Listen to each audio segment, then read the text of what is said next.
Buen dia, mi gente, and welcome to La Vida Más Chévere, the Child-Free Latinas, the only Spanglish podcast for child-free Latinas y Latinos, helping us liberate ourselves from the toxic cultural brainwashing we all grew up with, so that we can design our best lives instead.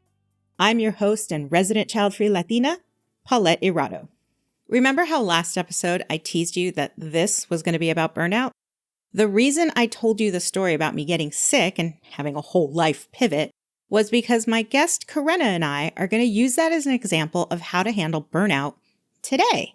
If you haven't caught up with that episode, I highly recommend you listen to it first. It's number 64, called The Loneliest Year, a health scare, a lost circle, and the power of rebuilding. As Karenna will explain, burnout is a toxic cultural tendency that we've normalized as inevitable. But what if I told you that's just not true? It's a lie. You don't have to sacrifice your health to be a better worker or a better partner or even a better person. In fact, that's exactly backwards thinking, because there's no nobility in sacrificing your health, which is actually your wealth, for what I call the Exhaustion Olympics. You're not going to win a gold medal for that.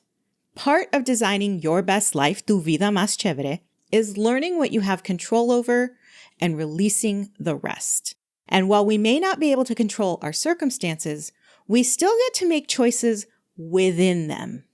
I did a search on burnout over on TikTok recently, and it was full of videos on burnout recovery. But what about prevention? What if I told you you don't have to experience burnout? Yep. The toxic cultural norm we're liberating ourselves from today is the belief that burnout is inevitable. And if you don't believe that yet, then I hope that by the end of the episode you will. Because what we're going to do is give you the exact steps you need in order to keep burnout from ever entering your life. Now, you're probably listening to this and thinking, Paulette, I've already experienced burnout. Now what? Okay, I'm with you. So, what can we do to prevent it from happening again, from continuing these same patterns again? This episode is going to have a lot of the same themes you've heard of before. In fact, I've done 2 episodes on burnout already. They were number 7 and 8. Both of those were about how to avoid creative burnout. But there's more, like how in episode 17, Jasenia Zenker called her child-free life a gift, something you'll hear Karenna repeat here, even though Karenna herself not necessarily child-free. Or how in episode 55, Monica Rivera talked about taking 2 steps forward when you feel like you're backed up against a wall, and how that gives you a brand new perspective. Karenna is going to talk about exactly how to take those 2 steps. Let me give you her bio, and then we'll jump into the episode. Meet Karenna, a seasoned expert in communication, relationship cultivation, and anxiety management. With a passion for facilitating personal evolution, Karenna thrives on guiding individuals through the complexities of interpersonal dynamics. As a keynote speaker on burnout, the host of the Fully Expressed podcast, and a trauma-informed somatic practitioner, she brings a holistic approach to her work. Karenna specializes in empowering high-achieving women to honor and optimize their capacities, speak their truth, and navigate difficult conversations with confidence. This empowerment enables them to fully engage in both their personal and professional spheres. Through her teachings, she champions authenticity and encourages women to embrace their fullest expression in life and business. Karenna's mission is clear: to foster a community where women can flourish and thrive, embodying their true selves without reservation. Sounds like our missions are aligned, so let's get to it. One last note, we ran into some tech issues when we were recording this, so the audio may not be as crisp as you're used to. The content, I think, is still pretty good, so I hope you'll hang in there. And if you got something to say, you can always text me, link in the show notes. Karenna talks about burnout. It's kind of almost like we're expected to experience this, especially as Latinas. So, Karenna, let's just dive in. How is it you became an expert on burnout? Going through burnout? Besides me going through burnout, I think I didn't realize I was burning out or that I was overstretching my capacity to hold until I got my trauma-informed certification. So I'm a trauma-informed somatic practitioner. And throughout that 8 months of deep diving into learning about trauma, learning about the nervous system, and going through the practices myself, I was like, oh my gosh, I was operating in go, go, go all the time, not really being in my body, not really honoring my body, and just overdoing it.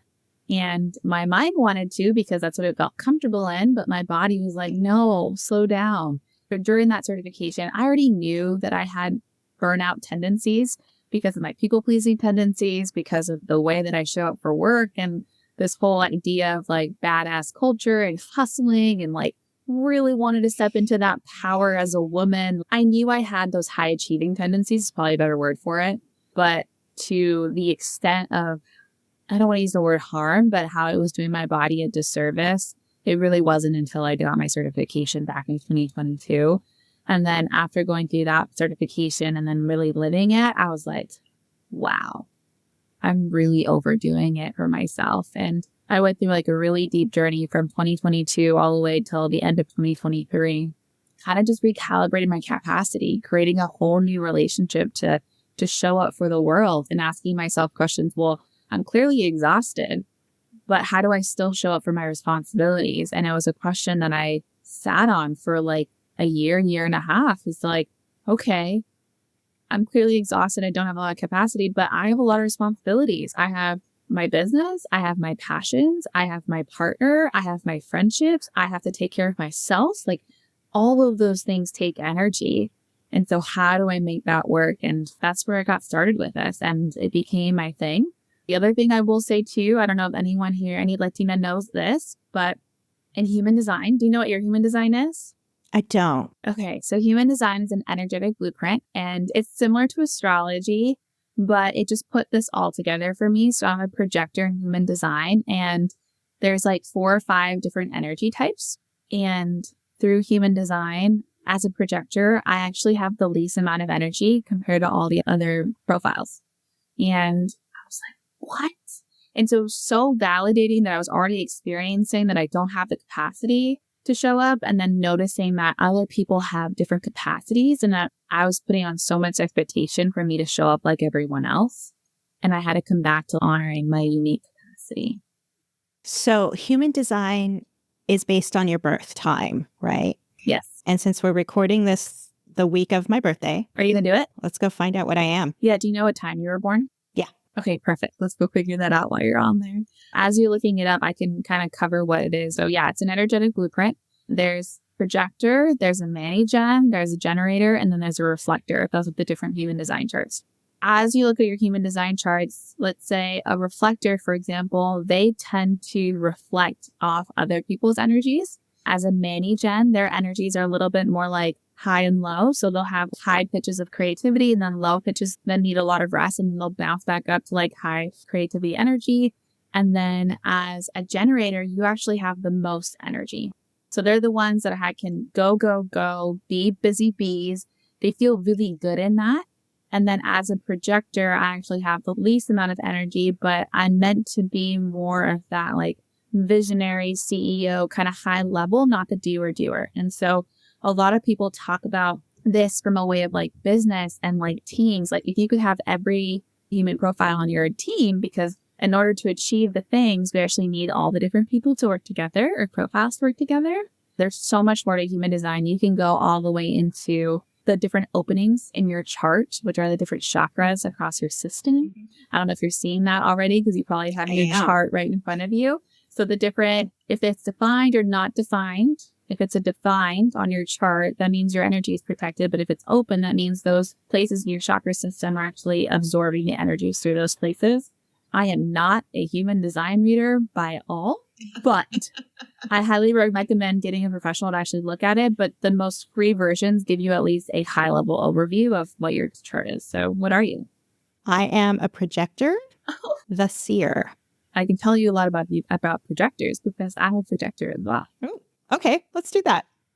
So as a projector, like I said, you have very visionary overlooking. So a lot of people that are coaches or CEOs think of Obama as a projector. They can see things above. They say a lot of projectors can see above your life or see ahead of what's going on.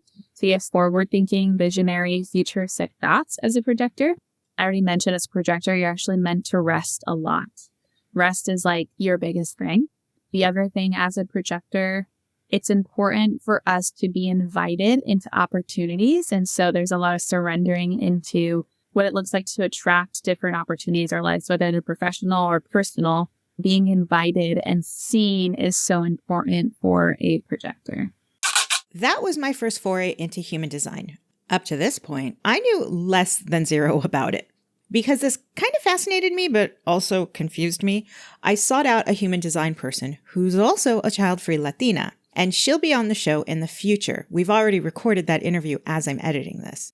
So, if you're also a bit confused by human design, or if you're intrigued, or even if you're skeptical of it, stay tuned. That's coming up soon. But now we're going to move on to learning how to recognize your own capacity so you don't burn out again.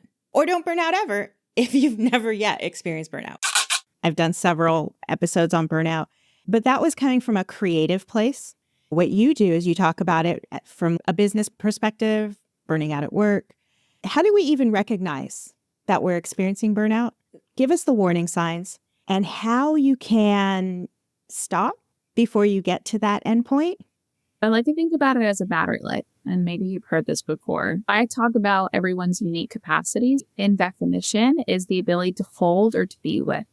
And so from a trauma-informed somatic perspective, or from like the nervous system perspective, our nervous system has an ability to hold and be with, right? We are expanding our capacity to be with really heavy emotions, to be with stress. And when our capacity is very small, or we don't have the capacity to be those things, that's when we're like easily triggered. If someone gives you a task or you have an opportunity, you go, oh my God, how am I going to take that on? Like it just feels so overwhelming. The idea of adding more onto your plate, maybe you disassociate throughout your days and you're finding yourself procrastinating because you need the space. Your body's automatically saying, I need time. I cannot work on these projects because I'm exhausted.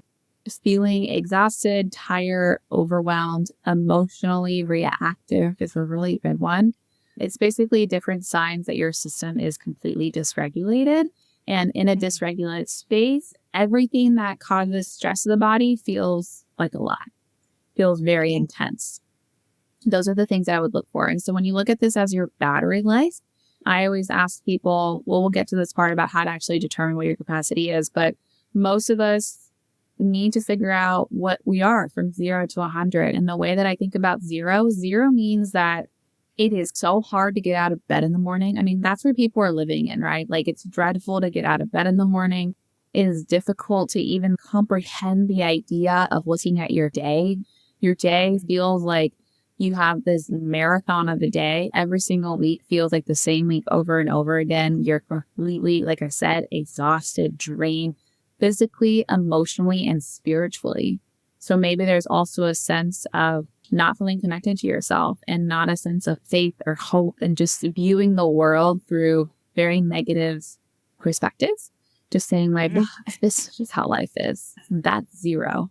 100 would be, I'm excited. I'm regulated. I can show up for everything. If people ask me to do something from a business perspective, I'm like, sure, tackle it on. I could do that. You are in this place and you're also grounded and you feel very stable. You feel hopeful. You're connected to your faith. You're connected to joy. You're connected to feeling regulated and you're in your body. That is what 100% battery life. Basically, your tank is full. You can go do life and feel really good. Most of people in our day-to-day, we think this is our normal. We're kind of living in this place of like, well, it's normal to be exhausted. What do you mean, Karenna? Well, what if it wasn't normal? And where we have to start is starting to see, well, where are we on that battery life from 0 to 100?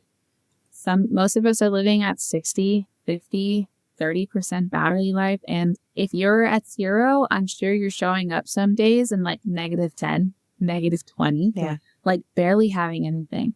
The part that truly gets us is the pressure and the expectation to operate like we have 100% battery life when we really have 60 or 50 or 30 or 20. Thinking back on my own experiences, and I've had burnout so bad, I made myself sick and had to stop working. So it was a career-ending type of burnout. Yeah. It created a whole life pivot. So what I'm remembering from that time, this is about 7.5 years ago, is that it became so gradual.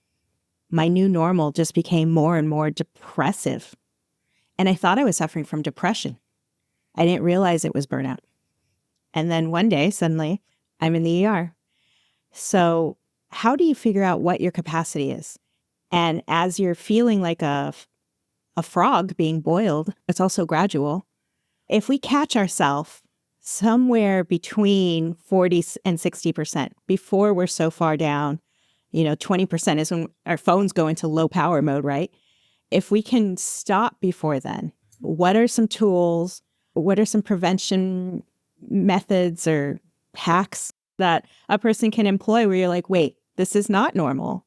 This doesn't have to be my new normal. So how are we figuring out our capacity? Yeah, that's the very first step to this, is actually determining where your capacity is.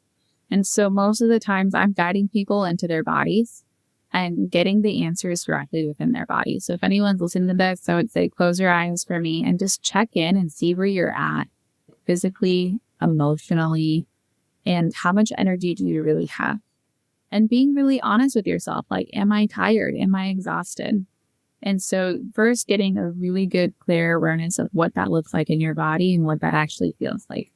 If your body feels anxious, overwhelmed, can't sit still, completely activated, that to me is a sign of, oh, I'm dysregulated. So I don't really have that. And I think that's the part that's hard for us to be aware of in the moment. But if you practice this every day, and I really do tell people, practice this every morning. Start asking yourself the questions of, where is my battery life at? And the more awareness that you bring to that first thing in the morning, you're like, oh, okay, I'm at 50 today. Okay, that feels like 50.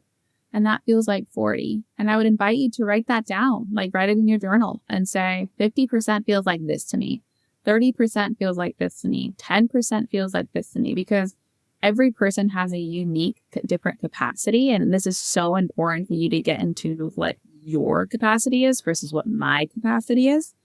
So you start that practice first thing in the morning, and you're going to start to become aware of, like, wow, I really don't have a lot. I don't have as much energy as I did yesterday, or I don't have as much energy as I did the day before, or today I actually do have a lot of energy. And we just want to create that habit and awareness within ourselves. That's the very first step. And then the next step is actually going throughout your day and asking yourself, okay, how can I apply my 50% battery life to my day? One is getting really clear on what the priorities are. So from your business, let's say you have 5 tasks that are going to move the needle. Okay, I'm going to take part of that 50% and apply that to my 5 tasks. Maybe that day it's really important to you for you to maintain a relationship with your partner, a friend, or a business partner, whatever that is. That also takes time. The other thing that takes time is taking care of ourselves. And so what tasks are you doing for yourself? So now you're basically dispersing or sharing that 50% battery on what's the priority in your life. Because I think sometimes that we want to be able to do it all. But the truth is we have to start honoring that we can't do it all. We can't just tackle everything. But what are the things in your life that are going to move the needle professionally or personally, or maintain where you're at personally and professionally? I think that's really key where you said that our capacities are individual, because we live in a hustle culture. Yes. We live in a culture that's very much about grinding until the day you die and producing until the day you die. God forbid you take your full 8 hours of sleep, you lazy bum. And that's this capitalist mindset that most of us are operating under. I like to say we're indoctrinated to it from a young age because you got to be the best. Totally. And it's ancestral. I mean, it's a part of our culture here.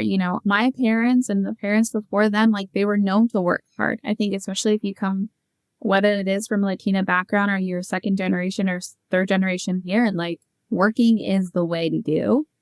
And it's a part of our ancestry. So it's literally encoded into our biology in a lot of ways. Dr. Peter Levine is the master to somatic experiencing. He is the doctor that taught a lot of this work. And I got a chance to hear him speak over the weekend. Mm-hmm. And he talks about how the same patterns that our mothers, our grandmothers, and our great mothers experience, we also inherit that into our lives today. And that is exactly what you're talking to, is like in this capitalistic work mentality, produce more, make more money, keep going harder is a part of our self-worth. But I also think it's because our parents might have felt that too. And now we're feeling that, even doubling down now when we're actually living in the world. There's good and there's bad. My mother actually talks about this. Men and women, all people, all genders, we're all born of a womb, right? We're all carried in a womb. So it's not just the matrilineal side. Everybody gets to experience these things that are held in the womb. The memories, the curses, the traumas, the rewards as well, the good and the bad. So don't think that just because you don't identify as a woman, you get to not experience this. It's in your DNA too. Like Karenna was saying, your DNA is encoded with it. Mm-hmm. It's part of our ancestral DNA. So let's say I could have avoided getting sick in this scenario in 2016. I knew I wasn't operating at 100%, but it also felt like my back was against the wall and I didn't have a choice but to continue to operate at what my full capacity was, even if it was only 20%. What could I have shifted, or how could I have reconfigured myself or my life or my corporate work to not feel so overwhelmed, to not feel like I didn't have choices? This is the next stage in recalibrating capacity that you're talking to, because there is this internal conversation that we have to have with ourselves. One, I want to remind anyone that's listening to this is that we always have a choice and we're still making choices. What ends up happening to our system when we're trying to do something different and we feel like our back is against the wall, a lot of the times that is our ego or the parts within us that want to keep us safe from the idea of dropping the ball or from messing up, right? Or leaving things behind or being up against the wall and being like, I have to operate in this way. The question is more asking yourself, how can I create space for myself? And the next step is, where can I start to make different choices? I would say start small. Like if you're in this place right now and you do feel like your back is against the wall and you can barely get your head above water every single day, you're trying to just catch your breath, almost like you're drowning, and you catch your breath for a second. You just want to hold on to your breath a little bit longer before you get put back down under. I understand those moments are intense. I've been there too. I also got sick, to what you were talking about. What is the smallest shift that you can make to be able to give back to yourself first? Because all of that stuff is still going to be there. There's always going to be more asks, more tasks, more things to do, more fire drills, more urgency. I come from a corporate world too. Like I understand that everyone wants something now. I also understand that there's this cultural expectation to do more with less. And I understand that. And what I'm saying is that I'm trying to empower those listening to feel like, where's the smallest shift I can do for me? This is where we get to the point of optimizing your capacity, is introducing practices that fill your cup up, that refill your battery. In short, what's going to regulate your nervous system. So is it that 30-minute walk in the morning by yourself? Is it drinking water? Is it eating food? If you asked me back in the day, I would do 20 meetings in a week, 20 to 30 minute meetings in a week, back to back at these conferences, wake up at 5 a.m, work out, and live on coffee. I was already doing myself a disservice, not by just everything that I had to show up for, but the lack of boundaries I had just for my own nourishment. And so that is also a part of this. Like, yes, there is this internal conversation that we have to go through in order to make sure the parts of us that are scared show up differently, because we feel like in some way someone might think differently of me if I'm not showing up for everything that I have to show up for, or someone might judge me, or they might view me differently. We all have these other fears. We got to make sure that those fears feel safe again. Remind them that they're going to be okay. There's a much deeper process to this, but in short, reminding your parts that get scared of changing or making shifts that you're okay, that you're safe, And then the next step is really starting to set yourself up and externally honoring your capacity, really getting intentional of setting up the structure to support your nourishment and regulating your system to a place where you can start to feel like you can have more than one breath above the water. You can actually take your back off the wall and just relax for a second. I get tears in my eyes because that is the kind of breath that we all deserve. It's our birthright. We're here to breathe. We're here to live, not feel like we're holding our breath all day long. Yeah. As you're talking, I'm kind of reliving that time in my life. And with the advantage of having all this time that's passed and all the things I've learned in the last 7 years, they say hindsight's 20/20. To be able to look back, I realized I was ignoring the signals in my body. You know, the stomach aches, the tight chest. These are red flags that my own body was shooting up as kind of a warning signal, right? So it should have been no surprise that things ended the way they did because I ignored those signals. Our bodies are always speaking to us. You'll hear this a lot today about being in your body. We've talked about it in past episodes too, but I know it can sound a little woo-woo, and for that reason, you might not take it seriously. But all it means is paying attention to how and what you're feeling. Yeah, you have to get out of your head and stop intellectualizing to do this. It's about the feelings, which can be hard to quantify sometimes. We're also taught to ignore our feelings, especially when they're negative, and that is a terrible practice. You're human. You're sometimes going to have negative feelings. That's normal. Not allowing yourself to deal with them, that's abnormal, not normal. It's toxic. Literally, it can make you sick to ignore the signs and sensations your body wants you to feel. It's what happened to me when I suffered my burnout and subsequent autoimmune disorder. So the next time you encounter a negative feeling, instead of reacting, because that's just your brain talking and that's not what we want right now, see where in your body you feel it. Does it bring a sensation like your stomach hurts or your shoulders get tense?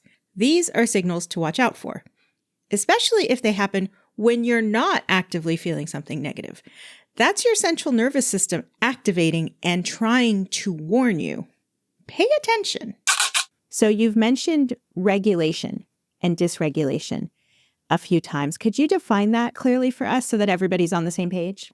Yeah, so a regulated nervous system feels like grounded, stable, has capacity. You can be with triggers. So like if you're emotionally triggered, it doesn't completely take out your day, right? Like you are still regulated in those seasons. A dysregulated nervous system feels anxious, activated, emotionally reactive. Like you don't have your feet on the ground. Like you don't have stability or balance. Like you can't catch yourself if life throws a curveball at you or if there's a challenge that comes up, right? Because we all live in a day of challenges. Like things come up all the time. But a good symptom or indicator that if you're dysregulated is like if life gives you something hard and it completely takes you out, that means that you are dysregulated in that moment. Helpful? Yes. So I'm thinking how we live in this contemporary environment where inflation is being felt all around, right? We're all being asked to do more with less, as you mentioned. Things are costing a lot more. Everybody's feeling like their dollar just doesn't stretch. So our entertainment options are more limited. Our going out options are more limited. So collectively, I feel like we're all undergoing these stresses. So now it seems normal. This seems like this is how we're going to operate. We've got climates to worry about. We've got wars to worry about. You're carrying all this. And God forbid you have an accident on the way home. You're already stretched so thin. And then this big thing happens that probably wasn't even your fault. You know, what if you're like rear-ended at a light? And that forces you to shift your priorities. So how do we get to the point where we look at shifting our priorities without having the car accident? I think a lot of people listening to this are feeling the strain of life as it is at the moment. And what you're saying is that we need to check in with ourselves. So we want to feel grounded. We want to feel like we're in control. I think part of feeling dysregulated. It's funny. I'm looking at my own language. When I start feeling unmoored, like I'm untethered and I'm just kind of floating and don't have a path, don't have anything anchoring me, that's, look at your language too. See, it's through these conversations that these revelations become so obvious. And I'm like, I'm feeling unmoored. What can I do about that? And the truth is that these societal pressures aren't going away. So we have to recalibrate ourselves within these limitations. One thing I'll add to that is for us, like this is our norm. And to our ego, so this is like psychological, we will stay in familiar pain because we're comfortable versus changing now is more uncomfortable because it's something that we don't know, right? It's a new walk to path. And you were talking a lot to like, how do we prevent that from happening? I think we have to logically understand this, but there's a body element to this work is like logically understand that we will continue to show up in the world in these stresses because like you said, these stresses collectively are here.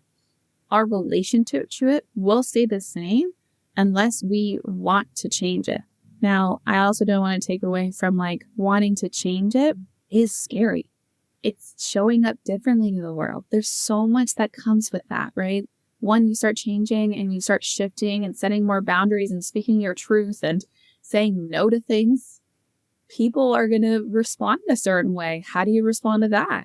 The way that people have a relationship to you, to the relationship you have to life, is how they're comfortable. And so when you start to make uncomfortable shifts in your life, it's going to get uncomfortable for other people in your life, whether it's professionally or personally. And I think we have to hold on to the vision of not wanting to get sick, the vision of not putting ourselves last every single day for the benefit of our cultural norms or the benefit of someone else's safety. Our safety is so true. Every single person that is listening to this, you're worthy of feeling good.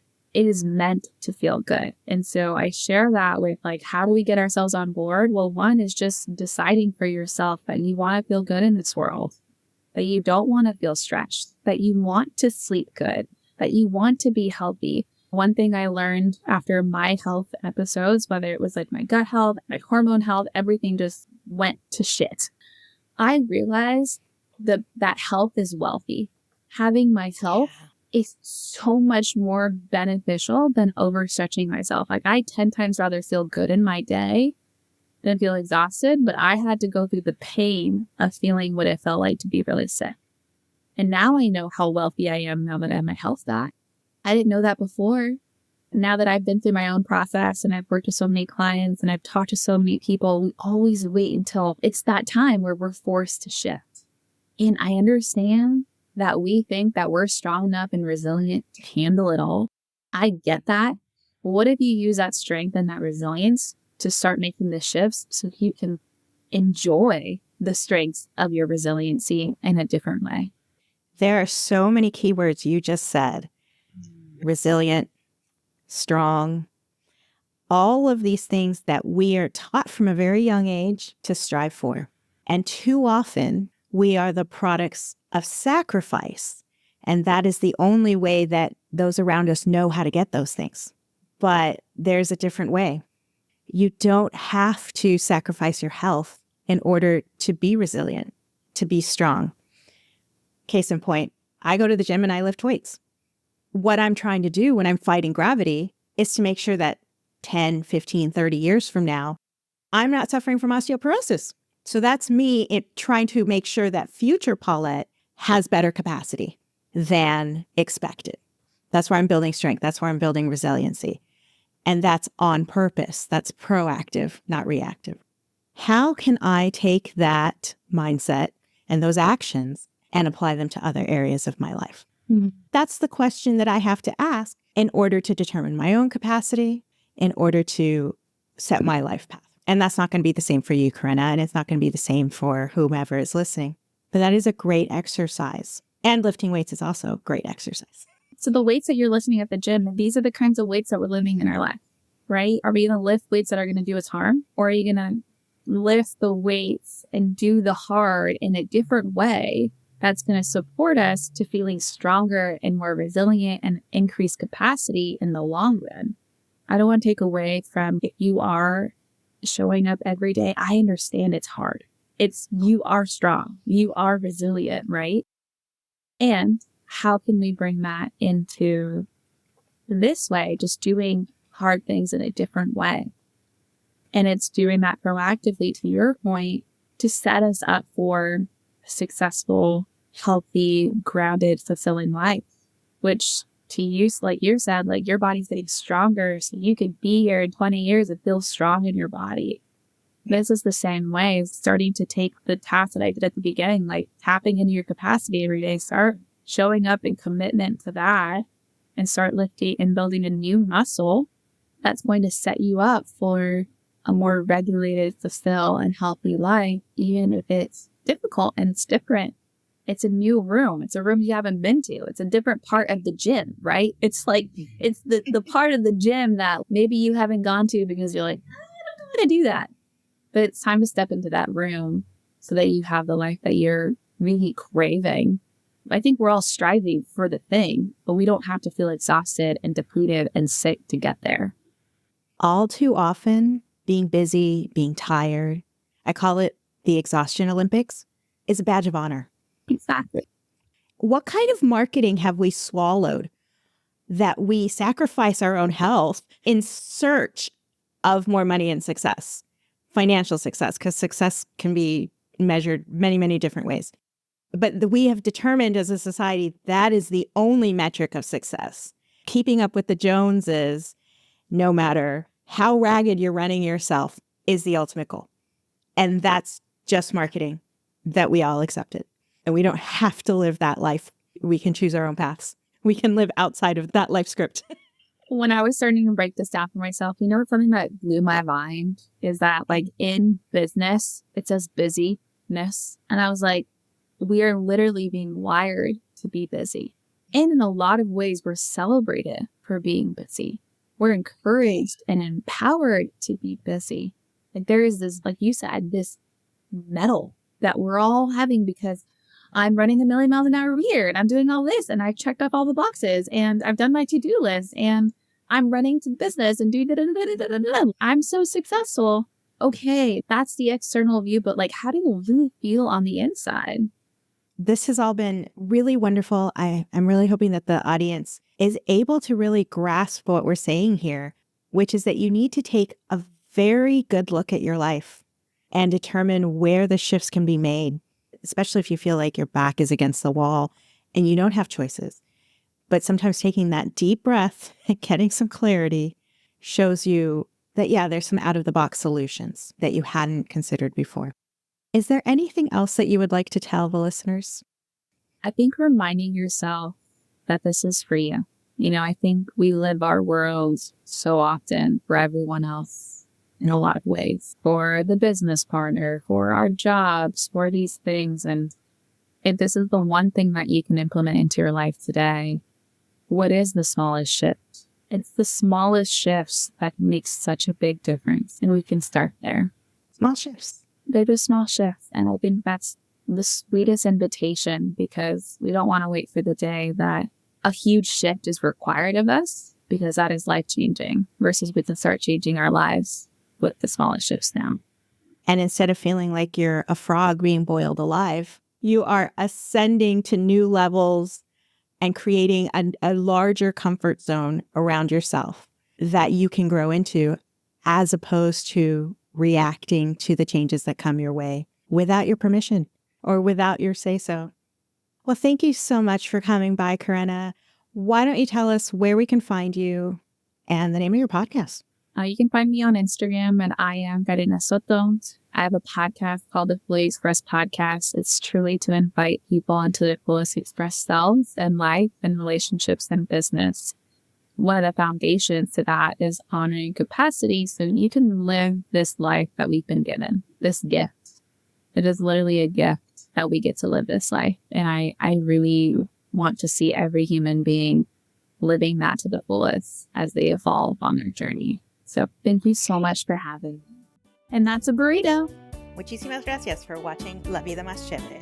Check out the audio-only version anywhere you listen to podcasts and join the community over on Substack.